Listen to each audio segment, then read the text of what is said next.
Dans ce festival de Beyrouth, j'ai rencontré beaucoup d'actrices, ce qui est normal. Ce qui l'est moins, c'est que j'ai rencontré une femme. Autre miracle, cette femme est aussi une actrice. Elle s'appelle Faten Hamama, c'est en Égypte une très grande vedette, sans doute la première. Signalons au passage qu'être vedette en Égypte ne signifie pas automatiquement que l'on pousse des youyous en faisant la danse du ventre. Cela veut dire d'abord que l'on joue la comédie. C'est justement la spécialité de Faten Hamama. Tout l'Orient, à cause de cela, l'adore, pour un peu, on dirait, la vénère.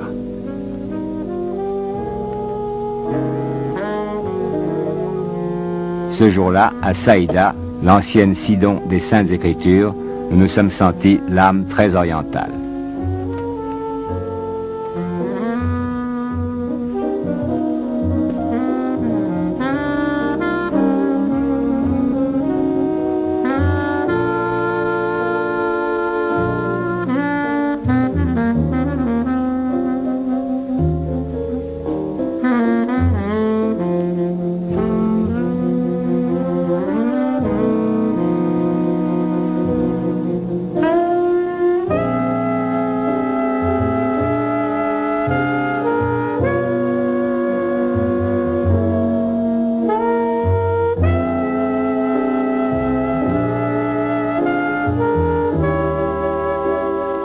Combien de films avez-vous tourné, Faten Hamama? Plus que 50 films. Vous faites un film tous les 15 jours alors? Non, vous savez, dans le temps, je faisais à peu près entre 10 films et 15 films par an. Mais il y a 2-3 ans que je ne fais plus que 2 ou 3 films parce que c'est très fatigant. Et puis vous avez commencé très jeune quand même, il faut bien le dire. Oui, oui. Je commençais à l'âge de 7 ans. Et c'est ça. Comment vous avez fait un film à 7 ans? Comment est-ce qu'on fait un film c'est mes parents. C'est mes parents qui m'ont présenté au cinéma. Vous êtes une enfant martyr alors? Et je me rappelle bien que c'était un concours des enfants et ma mère, chaque concours d'enfants, il voulait me mettre dedans. Elle croyait que j'étais jolie. Et chaque fois, je sortais ou la 4e ou la 5e et elle était toujours furieuse, très fâchée. Et une fois, je suis sortie la 3e et il paraît que la photo a plu à un metteur en scène parce que j'avais les larmes aux yeux. Alors, il m'a engagée pour un film tout de suite. Est-ce que ça vous plaisait? Moi, j'aime beaucoup le travail du cinéma. Non, mais à cette époque-là, à 7 ans. Et je me rappelle bien, à partir de l'âge de 4 ans, j'ai joué toute seule dans ma chambre et je crois que mon père adorait le cinéma. Et elle me voyait tout le temps comme actrice. Qu'est-ce qu'il faisait votre père? C'est un professeur de mathématiques. Oui. Vous m'avez dit que vous avez eu un grand drame à 13 ans à propos de la comédie. Oui. Racontez-moi ça. Parce que dans ce temps-là, je ne veux pas dire combien d'années, mais je me rappelle bien que toutes les filles à l'école me disaient « tu es une actrice, tu es une actrice ». Tous les acteurs, dans ce temps-là, ce n'était pas bien d'être acteur en Orient. Et je suis rentrée à la maison et j'étais un peu amoureuse d'un jeune garçon qui me disait « je ne t'épouse pas si tu ne cesses pas de jouer au cinéma ». À 13 ans, votre vie était brisée alors? Oui, je commençais très tôt. Ah oui. Et par la suite, ça s'est arrangé? Vous avez abandonné l'amoureux et continué le cinéma? Non, j'étais chez mon père, j'ai pleuré, je lui dis je ne veux plus travailler au cinéma. Évidemment, je n'ai pas osé lui dire pourquoi parce que on n'accepte pas que la fille soit amoureuse en Orient. Et mon père, il m'a dit, tu es complètement libre, mais pense bien que tu as une carrière et tu es bien, il faut penser à ça. Et en même temps, mon frère aussi a été contre le cinéma, il était 2 ans plus âgé que moi. Mais enfin, et après ça, j'ai essayé de travailler de nouveau et je rentrais à l'école du théâtre. Mais je n'ai jamais joué au théâtre. Mais je sais qu'aujourd'hui, maintenant, c'est très différent, qu'une actrice, c'est au contraire, elle est très bien considérée. Oui. Mais vous avez des souvenirs précis, à part ceux de votre première enfance, de l'époque, justement, où une actrice était mal considérée. Comment est-ce qu'on les traitait? Qu'est-ce qu'on leur disait? Et je me rappelle bien, à l'école, plusieurs filles me disaient « tu es une actrice », mais d'une façon incroyable. Et je me rappelle bien, un acteur ou actrice, en ce moment, ne pouvait pas donner... ne peut pas... Comment on dit ça en français? Voter. Oui. C'est juste? Oui, voter, c'est juste. Voter. Elle ne pouvait pas voter? Non, c'était quelque chose comme ça, un acteur, une actrice. C'est un petit peu infamant. Oui, mais il y a 8 ans ou 10 ans que vraiment les acteurs très bien vus maintenant en Orient, même la plupart des gens ou la plupart des filles veulent être une actrice.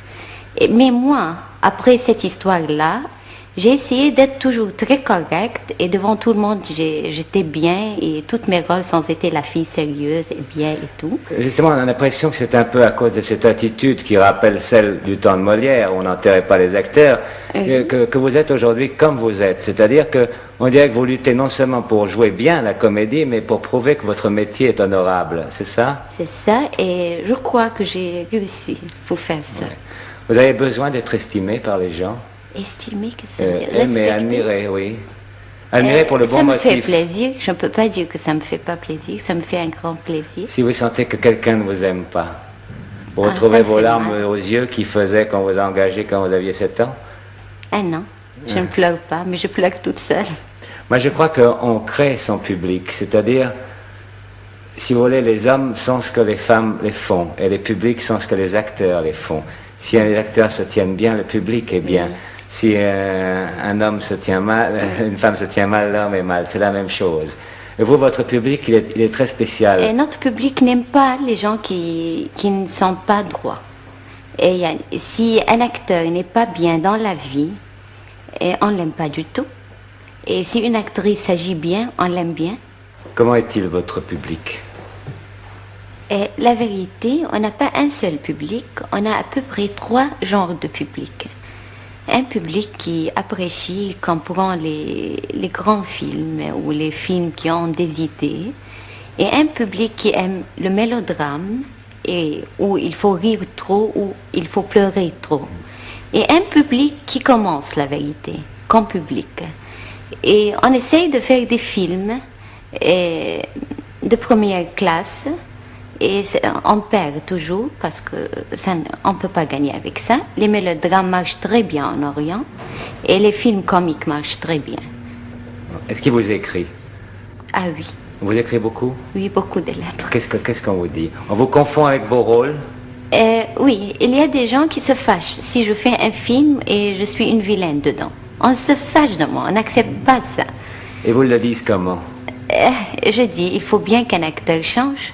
Oui, mais eux, ils vous disent quoi? On n'aurait pas cru ça de vous? C'est pas toi qui fais ça, tu es bien, il faut pas que tu fasses ça et ça et ça. Ouais. Est-ce qu'ils vous demandent des conseils, le public? Oui. Et la plupart des lettres, c'est des filles qui m'écrivent des lettres. Et la plupart, c'est des questions d'amour, et je ne sais pas. Parce qu'encore, on a en Orient, c'est pas comme en Europe, la fille ne peut pas être très libre. Elle a commencé maintenant à lutter contre les parents, mais quand même, jusqu'à certains moments. Oui, et qu'est-ce que vous leur répondez? Je réponds un peu, je dis qu'il faut se fâcher avec le parent, qu'il faut lutter. Est-ce que vous aimez les gens? Oui, beaucoup. Tous les gens? Et les gens bien, les même gens ceux qui ont un cœur. Ah, et à quoi est-ce que vous voyez qu'ils ont un cœur? Comment? Comment est-ce que vous voyez que quelqu'un a un cœur? Ça se voit tout de suite. Ça se voit tout de suite? Oui. Vous avez besoin de les comprendre, vous avez besoin de savoir ce qui se passe autour de vous? Quand j'aime ça, oui, mais parfois non. Je m'échappe un peu. Est-ce que vous lisez les journaux? Oui, Beaucoup de journaux? beaucoup. La tout. politique aussi? Un peu. Politique internationale? Oui, Vous avez des idées très précises? oui. Vous avez des grandes passions dans ce domaine? Dans quoi? Dans ce domaine politique. Vous avez des grandes passions, vous vous mettez en colère quand il y a... Non, je me mets pas en colère, mais j'aime bien voir tout, lire tout, et Oui. comment je n'arrive pas à expliquer Non, ça. non, on comprend ça parce que c'est comme le cœur des gens que vous comprenez. Nous, on comprend très bien ce que vous dites, même si vous n'exprimez pas. Les propos que vous tenez nous donnent un peu l'impression que vous voulez aller être plus qu'une actrice, que vous essayez de profiter de votre prestige d'actrice pour aller un peu plus loin, pour montrer un certain chemin à des gens, non? Est-ce que vous pensez que vous avez un rôle social, par exemple, à jouer? Et ce film que j'ai donné au festival ici, je crois qu'il a fait quelque chose. Oui. Et je ne comprends pas la question. Je vous demande, pouvez- est-ce que vous croyez que parce que vous êtes une actrice connue, Oui. dans un pays où les idées se sont peut-être développées Oui. plus lentement qu'ailleurs, vous devez profiter de cette situation pour dépasser, évidemment. pour aider les gens? On aide Oui. beaucoup. Je peux dire que le cinéma a beaucoup fait. Oui. Et le théâtre chez nous maintenant est très bon. Il aide beaucoup. Et la télévision. Est-ce que vous pensez que vous êtes une partie de la révolution égyptienne, par Et je exemple? crois, oui. crois, oui. Parce que moi, j'ai souffert beaucoup quand j'étais petite, avant la révolution. Oui. Vous J'ai souffriez trop pourquoi? souffert parce que j'ai senti qu'il y avait trop de injustes, des choses Injustice, injustes. Oui. Et vous dites, Et l'acteur et l'art, c'était quelque chose de très pauvre, très mauvais. Mais après ce qui est arrivé, vraiment, on est 1000 fois mieux. je vais vous poser une dernière question. Est-ce que vous auriez accepté cette interview si la France était encore en guerre avec l'Algérie? Je ne sais pas. Mais si vous allez me demander mon opinion, j'allais le dire contre la France pendant l'Algérie. Mais je savais bien qu'il y avait plein de Français qui ne voulaient pas cette histoire du tout. Et je suis très heureuse que maintenant tout va bien. On n'est plus fâchés alors? Non, On n'est plus du fâchés? tout. Non. Non.